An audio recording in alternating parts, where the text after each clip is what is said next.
Imagine you are 6 years old. Your world is a small, safe universe of painted wooden dolls and whispered fairy tales. Your greatest concerns are the changing of the seasons and the stories your ladies-in-waiting tell you before sleep. Your hands are meant for holding toys, not for signing treaties. Now, imagine that one day the games stop. The dolls are put away. Instead of a play dress, they clothe you in the cold, impossible weight of embroidered silk and velvet.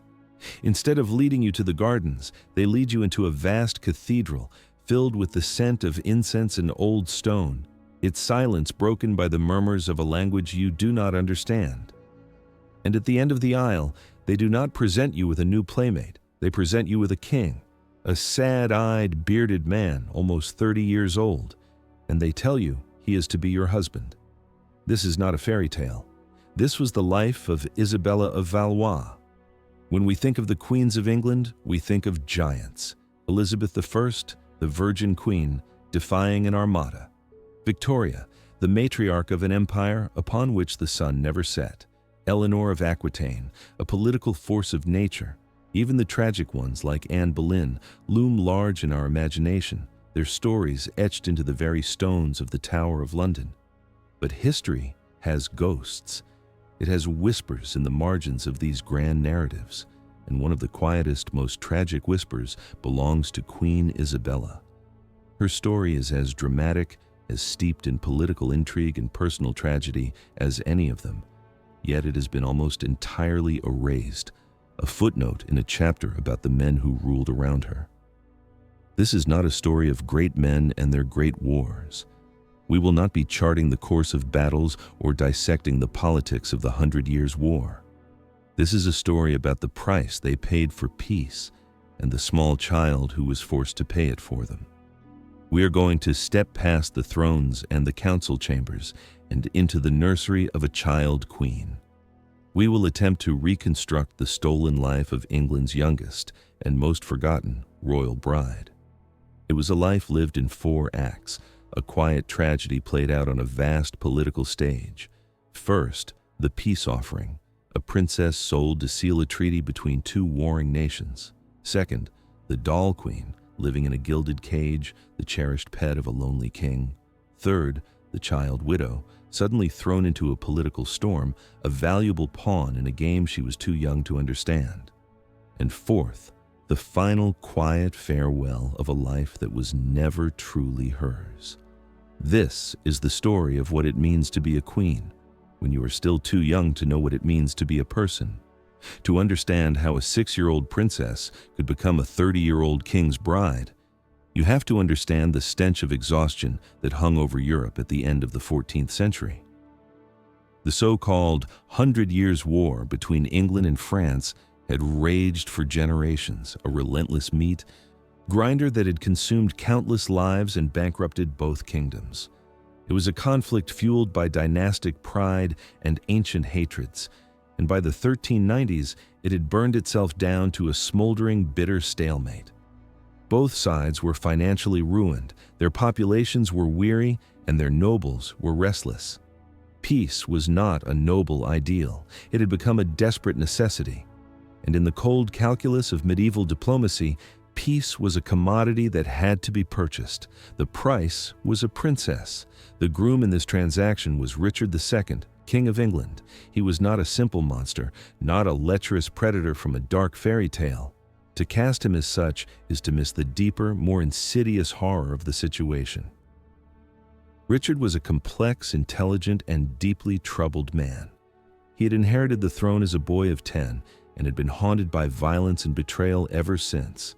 He was a patron of the arts, a lover of beauty and refinement, a man who preferred diplomacy to the battlefield. In an age that valued warrior kings, Richard was a man of peace, which made him an object of suspicion and contempt among his own warlike nobility. He was also a man hollowed out by grief. His first wife, Anne of Bohemia, had been his childhood sweetheart, a marriage of genuine love and affection. When she died of the plague, Richard was so consumed by grief that he ordered the royal palace where she died to be torn to the ground. He was a lonely, isolated king, surrounded by ambitious uncles and resentful nobles who saw his peaceful inclinations as a sign of weakness. His desire for a truce with France was not just a political strategy. It was a deeply personal mission. He was desperate to end the bloodshed, both for his kingdom and for his own soul. And the most powerful way to seal a peace treaty with your mortal enemy was to bind your houses together through marriage. The problem was that the French king, Charles VI, had no daughter of a suitable age, except one, Isabella. She was only 6 years old. The negotiations that followed are a masterclass in dehumanization. Reading the chronicles, you see Isabella spoken of not as a child, but as an asset on a balance sheet. The English envoys were dispatched to Paris to inspect the merchandise. They reported back to Richard that she was a pretty child, small for her age, but graceful. They noted that she carried herself with a poise beyond her years. This was the assessment one might make of a prized filly at a horse fair. Her youth was an issue, of course. Some English nobles argued vehemently against it, calling it a sterile, pointless union. But for Richard, the political benefits outweighed everything else. A long minority for the bride would guarantee a long truce. The French court drove a hard bargain. The price for the princess was steep, an 80-year truce between the kingdoms and a staggering dowry of 800,000 francs. It was a king's ransom. But Richard agreed. The deal was struck. A 6-year-old girl's future was traded for the promise of peace. Her childhood sold for 800,000 pieces of gold. Her father, the French king, Charles VI, known as Charles the Mad for his recurring bouts of insanity where he would forget his own name and family, seemed to have a moment of clarity and paternal concern. He was reportedly worried about sending his beloved daughter to a foreign hostile court at such a tender age. But the machinery of state, once set in motion, was impossible to stop. The wedding ceremony in Calais in October 1396 was a surreal spectacle, a moment where the cold, hard reality of politics collided with the innocence of childhood. Imagine the scene through Isabella's eyes.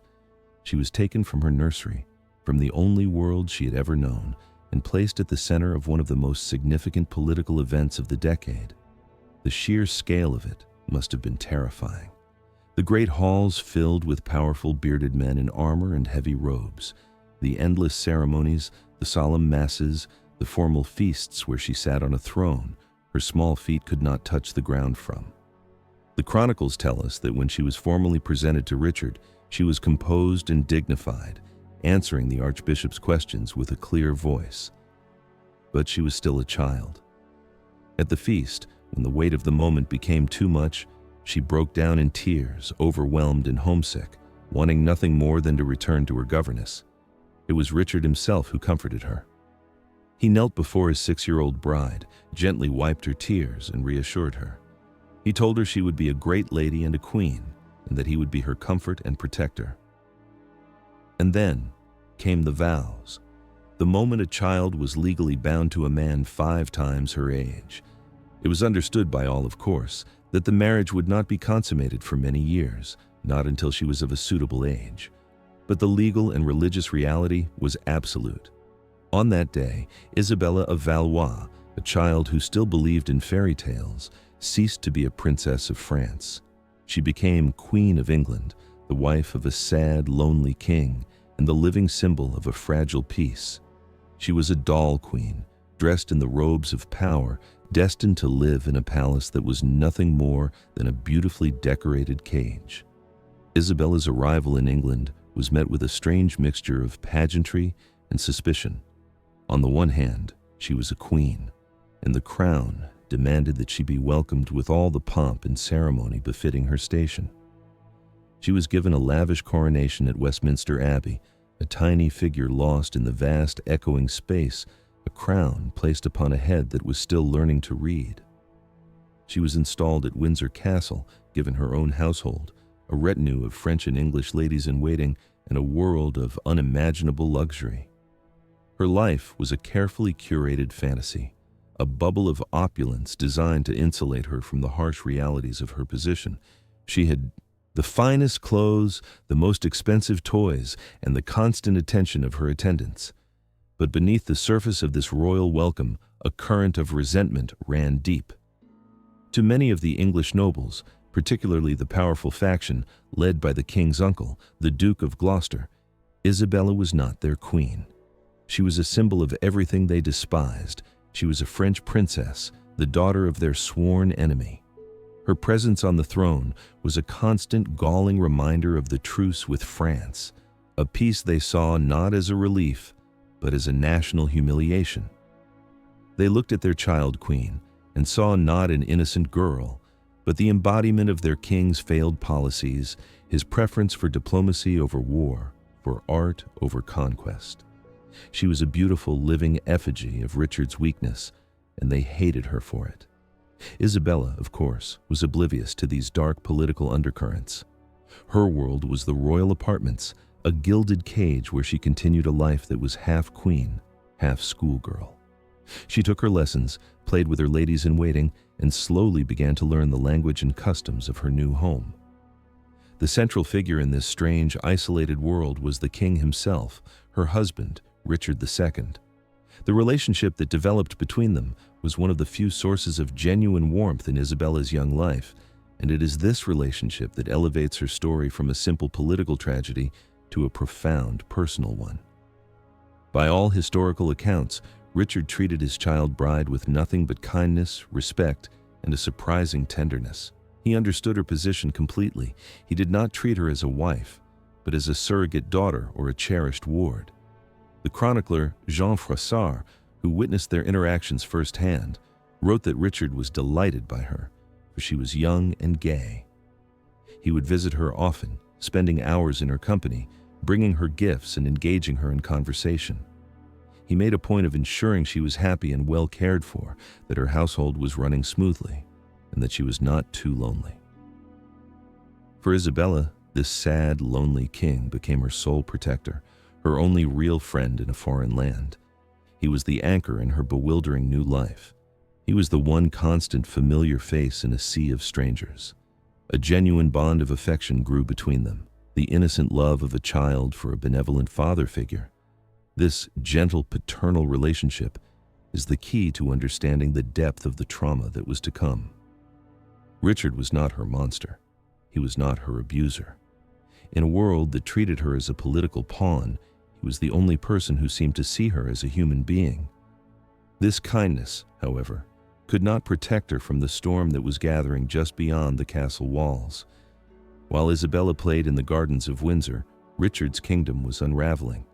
His peace with France, sealed by his marriage to Isabella, had infuriated the powerful war party among the nobility.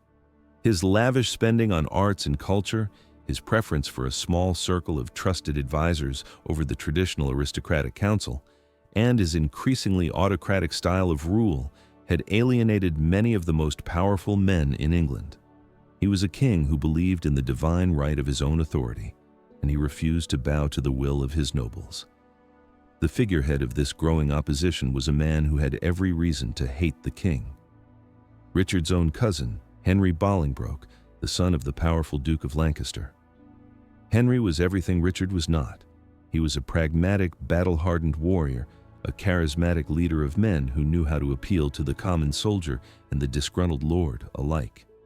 He and Richard had a long history of mutual distrust, which culminated in Richard exiling him from the kingdom and, upon the death of Henry's father, seizing all of his vast family lands and fortunes. This was a fatal mistake. By disinheriting Henry, Richard had crossed a sacred line.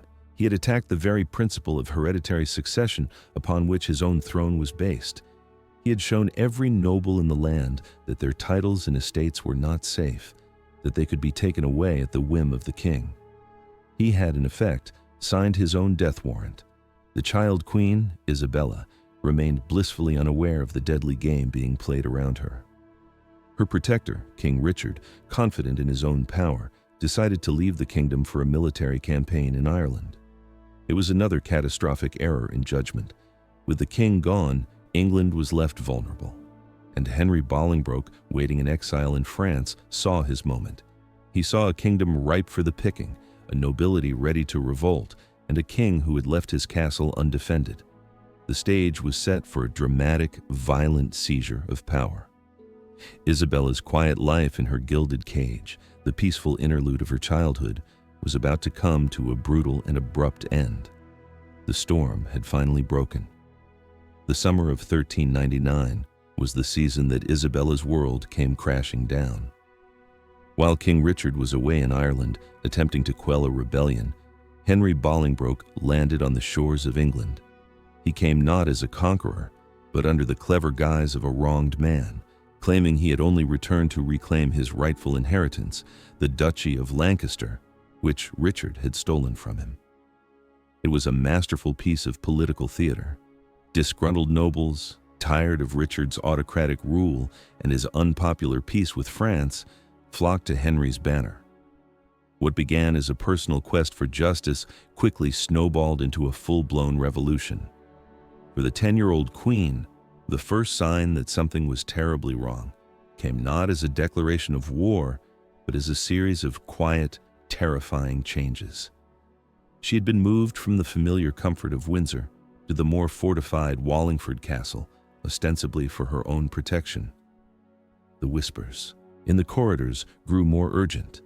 Her ladies-in-waiting, once a source of comfort and games, now looked at her with a mixture of pity and fear. Then, her household was purged. The French attendants and governesses she had known her entire life, the last familiar faces from her home, were summarily dismissed and sent back to France. She was now completely alone, a French queen in a country that was rapidly turning against everything French, surrounded by strangers who were loyal to her husband's enemy. The news that trickled into her gilded prison was confusing and terrifying. Richard, hearing of Henry's invasion, had rushed back from Ireland, but it was too late. His support had evaporated. His armies deserted him. The man who believed he was God's chosen ruler found himself abandoned and hunted in his own kingdom. He was eventually captured by Henry's forces and taken as a prisoner to the Tower of London. The world had turned upside down. The king, her protector, the sad-eyed man who had comforted her at their wedding, was now a captive. The man who had seized him, Henry Bolingbroke, was now the de facto ruler of England. Isabella's entire reality, the carefully constructed world of a child queen, had been a fragile illusion, and that illusion was now shattered. She was no longer a queen. She was the wife of a deposed traitor, a valuable and dangerous piece of property in the hands of her husband's usurper. She was moved again, this time to the Bishop of Salisbury's palace, where she was kept under a strict and watchful guard. Her isolation was complete. Then, in October, the final blow came. Parliament, under the thumb of Henry Bolingbroke, formally deposed Richard II. Henry was crowned King Henry IV. In the eyes of the new regime, Richard's marriage to Isabella, a child of 6, was held up as further proof of his poor judgment and his unsuitability to rule. The very foundation of her life in England, her status as queen, was retroactively declared a political mistake. The fate of the deposed king was sealed. A king cannot be left alive to become a figurehead for rebellion. In the dark, cold confines of Pontefract Castle in Yorkshire, Richard II met his end in February of 1400. The official story put out by Henry's government was that he had starved himself to death out of melancholy. But few believed it. The more likely and brutal truth, supported by contemporary chroniclers, is that he was deliberately starved to death, a slow, agonizing, and quiet way to murder a king. It was a death of unimaginable cruelty, a lonely, miserable end for a man who had once been the most powerful person in the land. The news of his death was the moment that Isabella of Valois' childhood officially ended. At the age of 10, she was now a widow. Think about the psychological horror of that position. The man who was not only her husband but her surrogate father, her only protector, had been overthrown, imprisoned, and murdered by the very people who were now her legal guardians. She was a captive in a hostile country, the living symbol of a deposed and hated regime. She was the widow of a man they now called a tyrant, and her very existence was a political problem for the new king. Her grief was real and profound. The chronicles state that she was utterly devastated, refusing to be comforted. But she had no time to mourn. She was no longer just a child. She was now the Dowager Queen of England, a title that came with immense political weight. She was the daughter of the King of France, which gave her international importance. She was the widow of the rightful king, which made her a potential rallying point for any noble still loyal to Richard's cause.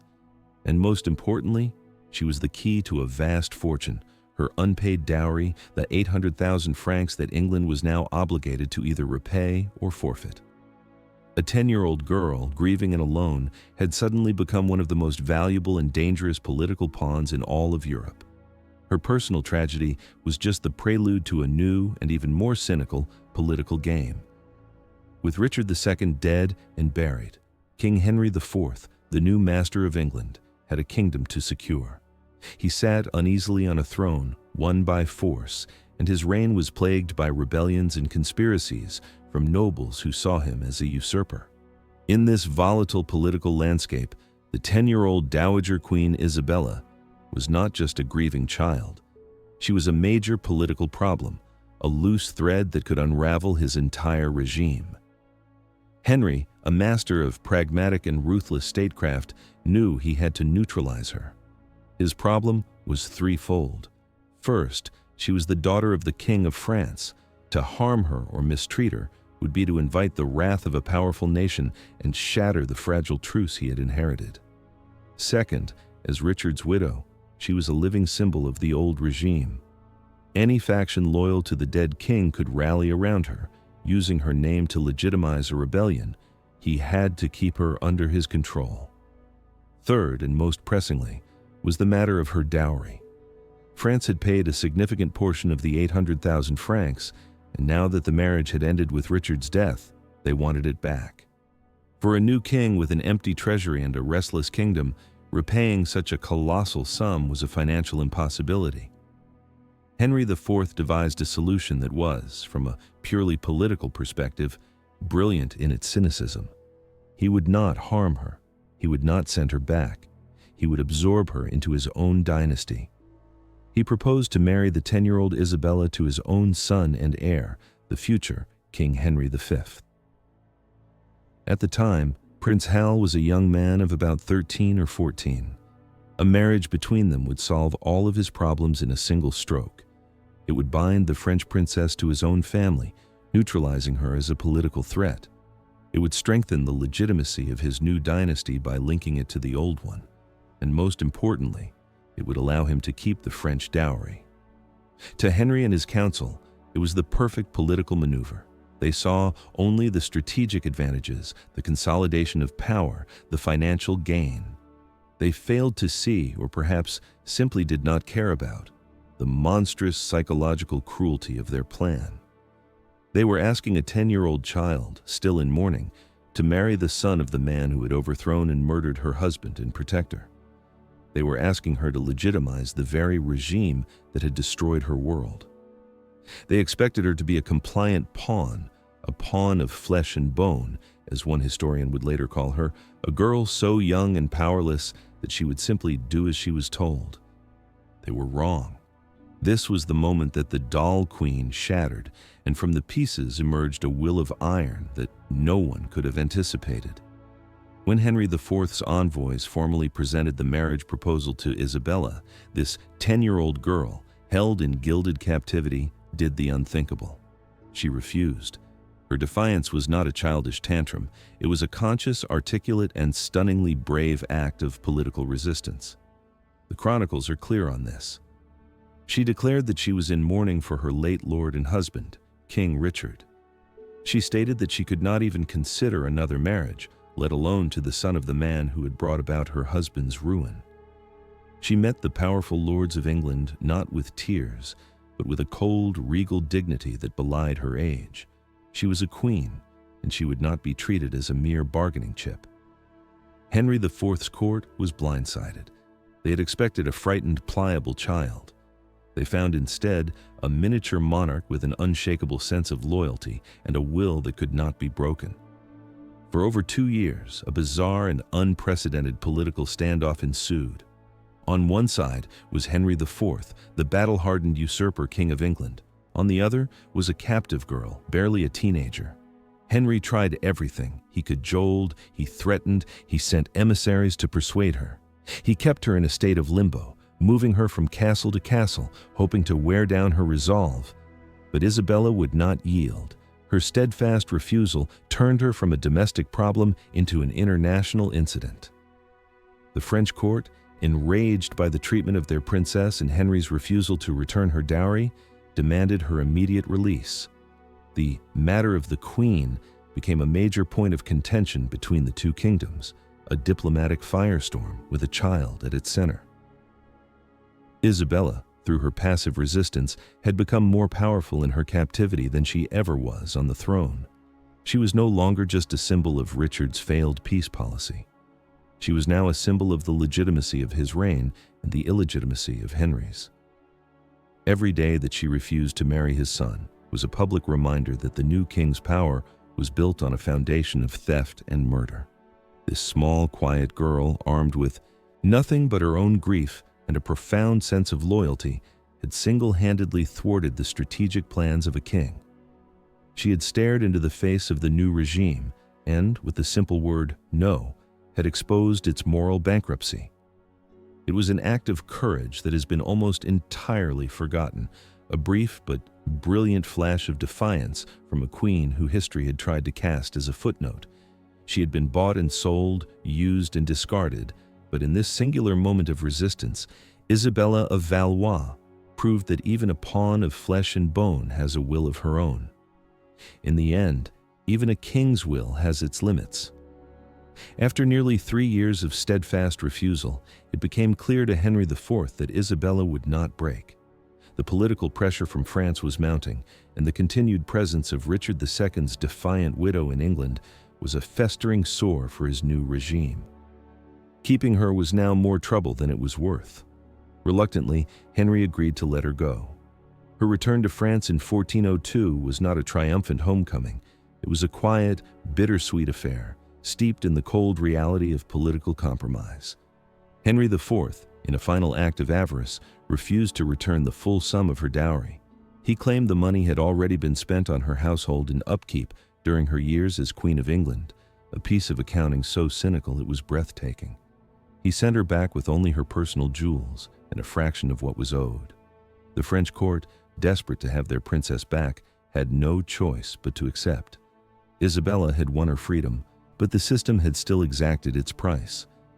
She re-entered French society as a figure of tragedy and fascination.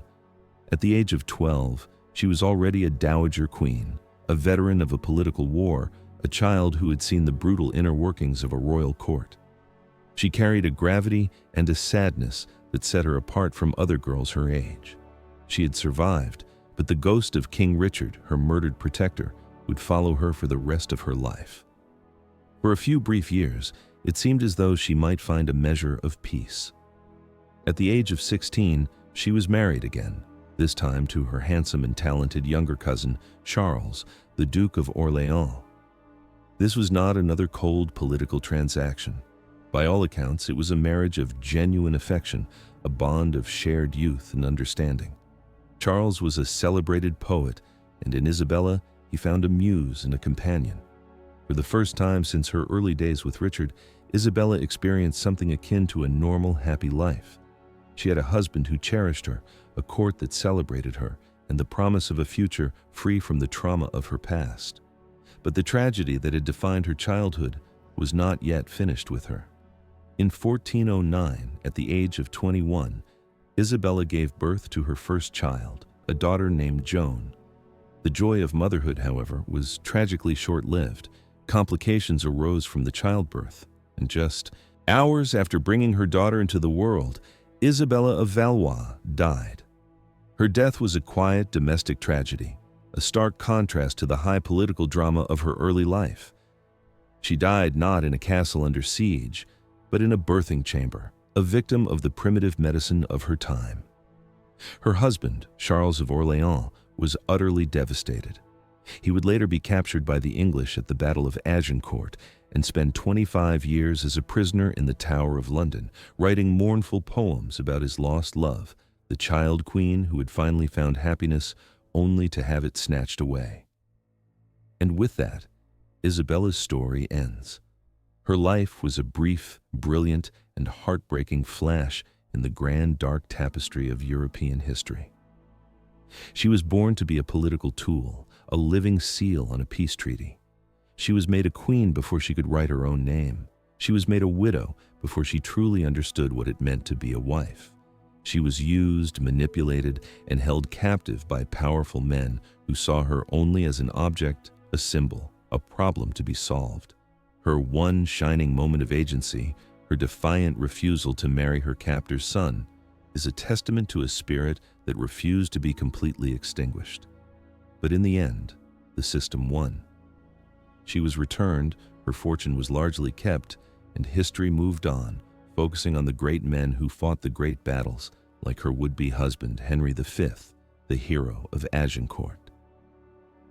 The ultimate tragedy of Isabella of Valois is not just her stolen childhood or her early death. It is how completely she has been forgotten. Her story is a profound and uncomfortable reminder that history is not just the story of the victors, it is also the story of the price they paid and of the people who were forced to pay it for them. Her name is not remembered alongside the great queens because her reign was not one of power or influence. Her reign was one of survival. History is not just about the roar of kings and the clash of armies. It is also found in the quiet whispers of those who were caught between them, the ones like Isabella, who paid for the glory of others with their own brief and tragic lives. Her story is a challenge to us, a call to listen not just to the grand narrative, but to the forgotten farewells, to the ghosts who whisper from the margins of the page. It is our job to remember them,